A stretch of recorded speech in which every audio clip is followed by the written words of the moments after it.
Bom, a RoboFi surgiu de uma vivência real em uma organização que eu estava atuando.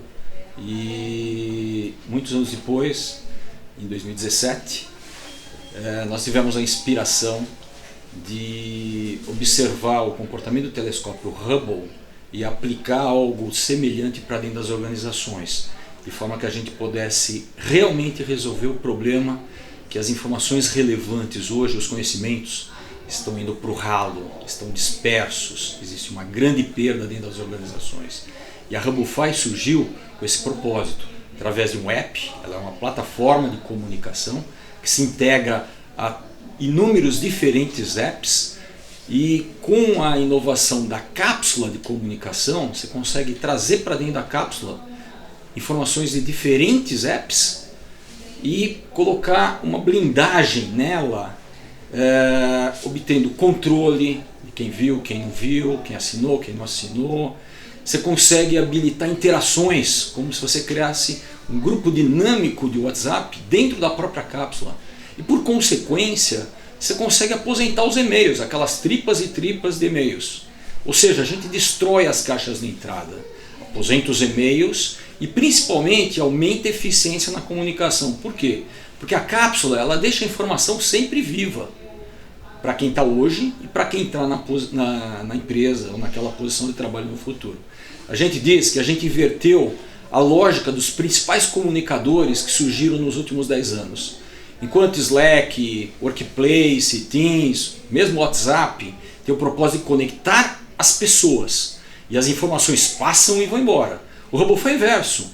O RoboFi, com a cápsula, você foca na informação e as pessoas é que passam de posições em posições e vão embora para outras empresas. É isso.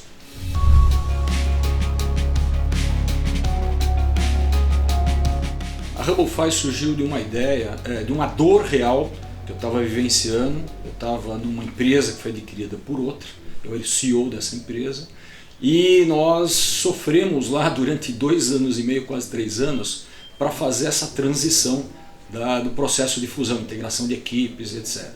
Eu sempre fui uma pessoa muito ligada à tecnologia, minha vida toda trabalhei em organizações grandes, organizações menores, sempre ligado à gestão de tecnologia. E a gente tinha já experimentado tudo que existia de melhor no mercado, mas não encontrei nada que preservasse os conhecimentos vivos dentro da organização, dentro do departamento. O nosso foco é sempre o departamento, para resolver aquele problema, e depois isso pode se expandir para a organização como um todo.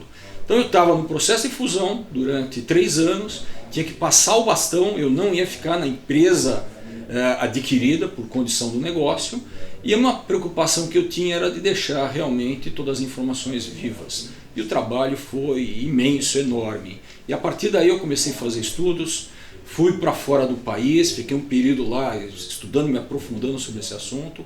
Criei uma primeira startup para resolver isso e não deu certo, nós fracassamos.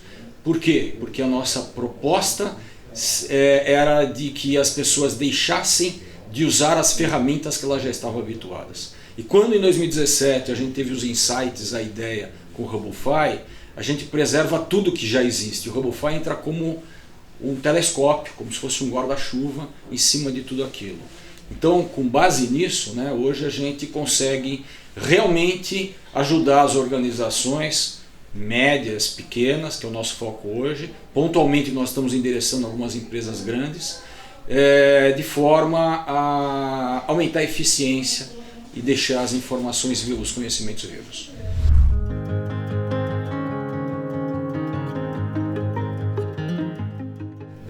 Metade da minha carreira eu trabalhei no mundo corporativo, desde o começo lá de trainee até executivo de multinacional americana. E já estou na minha 5ª empreitada. Eu tive 2 sucessos, saídas, e 2 fracassos, que eu aprendi muito. E particularmente esse último, que eu aprendi muito, as principais razões foram por causa do mindset corporativo que eu trazia, influenciável. Eu contratei grupos, equipes com mindset corporativo que eu tinha, e aos pouquinhos eu comecei em paralelo a investir em startups, que criou uma curva de aprendizado. E num determinado momento eu percebi que eu estava tentando fazer algo lidando com inovação, mas pensando e agindo da forma tradicional que eu tinha aprendido nas organizações anteriores. E essa foi a razão do fracasso, do grande aprendizado, né? Hoje a gente faz, na RumbleFi, a gente faz completamente diferente. A gente tem ciclos semanais, são sprints, onde não só a área de produto, mas marketing, vendas, planejamento, roadmap, relações com clientes, tudo a gente planeja de forma semanal. Então, na segunda-feira tem um planning, no dia a dia a gente tem um daily meeting, reuniões de pé, na frente do café, sem consumir muito tempo das pessoas, onde a gente toma decisões muito rápidas. E às sextas-feiras a gente conclui com a revisão e faz as entregas. Então hoje é uma mentalidade completamente diferente. Eu, como CEO, eu não sou mais centralizador como eu fui no passado.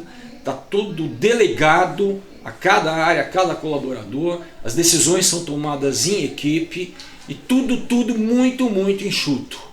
E a gente criou uma metodologia de aprender a fazer tudo dentro de casa, para depois, em algum momento, quando precisar escalar, aí você pode terceirizar trazendo os outros fornecedores. Eu acho que um ponto de sucesso que eu posso compartilhar, de importância muito grande que eu posso compartilhar com vocês, some a partir da ideia, você tem que validar essa ideia, você tem que ser enxuto, você não tem recurso. E o segredo aí é somar os skills de forma complementar, sabe? Então, se você não tem o skill, você tem duas maneiras. Você vai buscar esse skill, aprender, e vai levar tempo para você ter a experiência, que não é só assistir um vídeo no YouTube e achar que você já aprendeu aquilo, mas a importância de agregar pessoas que complementem esses skills mínimos necessários, sabe? Seja por meio de parcerias, seja por meio de funcionários, colaboradores, seja por meio de co-founders, até advisors e potenciais investidores podem agregar valor, porque você precisa agir e pensar em todas as áreas de uma forma muito rápida e com pouquíssimo recurso.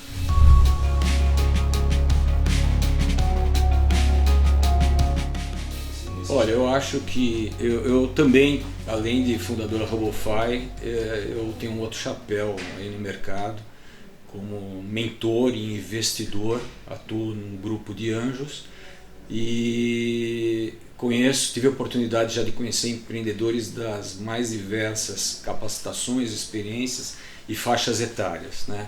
Eu diria que nenhum desses quesitos é limitante.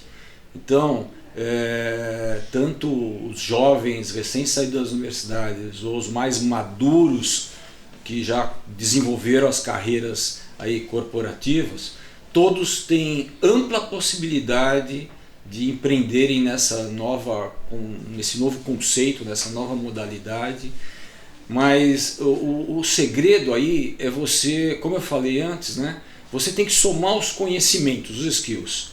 E aí a experiência às vezes é bom e às vezes é ruim. Porque nesse mundo hoje, quando a gente fala em inovação disruptiva, você precisa aprender a pensar de forma diferente. Então eu brinco até com os meus conhecidos colegas aí de mercado, que eu tinha um cérebro totalmente mindset corporativo há 7 anos atrás, né? Eu fiz carreira, como eu falei, multinacional, empreendi antes, mas não era uma inovação nesses moldes que a gente enxerga hoje. Eram variações de modelos de negócio já existentes, era uma inovação incremental. E quando você fala no momento de inovação que a gente tem no país, não adianta você usar só os seus aprendizados. Muitas vezes, aqueles aprendizados que você teve no mundo corporativo, eles te impedem de pensar diferente. Então eu tive muita dificuldade, essa foi uma das razões do meu fracasso anterior. E aí o que eu consegui aprender, e hoje acho que o meu cérebro aqui ele é metade corporativo e metade super inovador, e eu fico com o tico e o teco discutindo toda hora aqui até chegar a um consenso. Mas a maioria das vezes eu tento esquecer das minhas experiências passadas. Por quê? Porque não adianta de uma startup você tomar decisão da mesma forma como você toma como gestor de uma organização tradicional. A gente foi educado ao que? A tomar decisão baseado nas experiências anteriores, né? Assim como um médico hoje, ele toma decisões ali com o paciente em todos os aprendizados anteriores. E o mundo está mudando tão rápido hoje que você precisa considerar essas variáveis anteriores, mas está prevendo como que vai ser a mudança do consumidor daqui 6 meses, 1 ano, 5 anos. Uma das coisas que eu descobri que eu faço isso diariamente é experimentar todo tipo de tecnologia e começar a vivenciar essas experiências reais. Eu tenho basicamente hoje aqui na minha carteira vários cartões bancários de startups novas. Eu tenho um grupinho aqui de aplicativos no meu celular que eu chamo de Tech Life, vida tecnológica, que eu tenho lá desde Uber, patinete, Raps, food, etc. E eu aprendo usando aquela tecnologia, mas com outro olhar, não só do meu consumidor, mas o que essas experiências já testadas podem estar agregando valor também para a tecnologia que eu estou oferecendo para o mercado. É uma tecnologia B2B, mas que no fundo o sucesso dela depende das experiências de uso. Então, em resumo, para concluir essa sua pergunta, não dá mais para a gente tomar decisão com as experiências anteriores. A gente precisa prever. E isso, os mais maduros, que tem cabelo branco como eu, normalmente tomam as decisões pelas experiências antigas, e os jovens, na casa aí dos 20 a 30 anos, tomam as decisões pelo pouco de experiência que tem e pelo que vem pela frente. E aí você percebe uma dificuldade muito grande de combinar isso. Eu como mentor e investidor aí de várias startups, eu aprendo muito com eles, mas eu também estou fazendo um give back, devolvendo para eles essa combinação de experiências, né? Eu tomo esse cuidado, periodicamente estou tomando cafés, almoçando com vários empreendedores, e a conclusão é essa: não existe tempo certo, mas você tem que somar as competências, somar os skills, e não tomar mais decisão sozinho.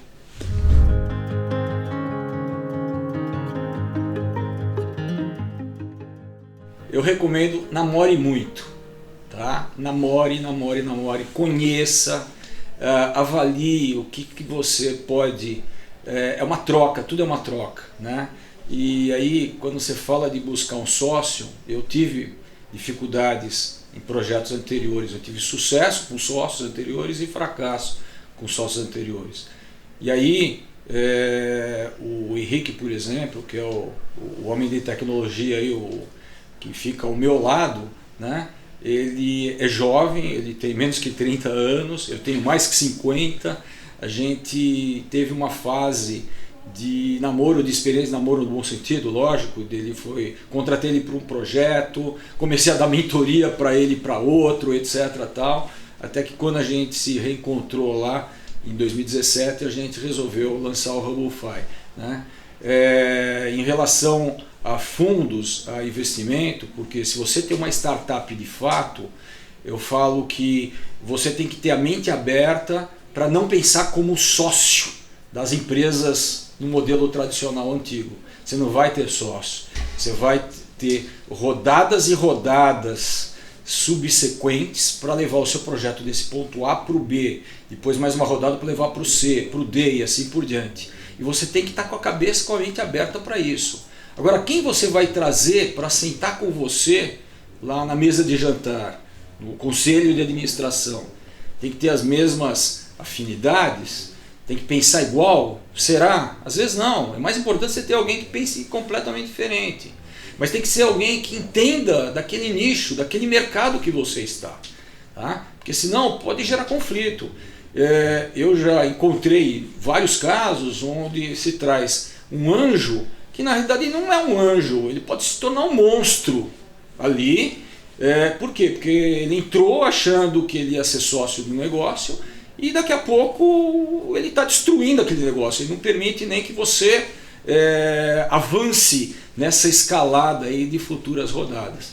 Em contrapartida, existem fundos maravilhosos especializados e que poderão agregar muito valor a cada um desses negócios, seja ele B2C, B2B, Marketplace, agro, fintech e assim por diante. Então, a minha recomendação é procure bem, escolha bem e tenha essa fase aí de namoro de meses, às vezes até anos, que os fundos ficam acompanhando o empreendedor e a ideia. A ideia por si só não vale nada. O que vale é essa combinação da equipe que pode fazer diferença, pode conseguir entregar para o mercado aquela ideia de uma maneira simples e que traga resultado rápido.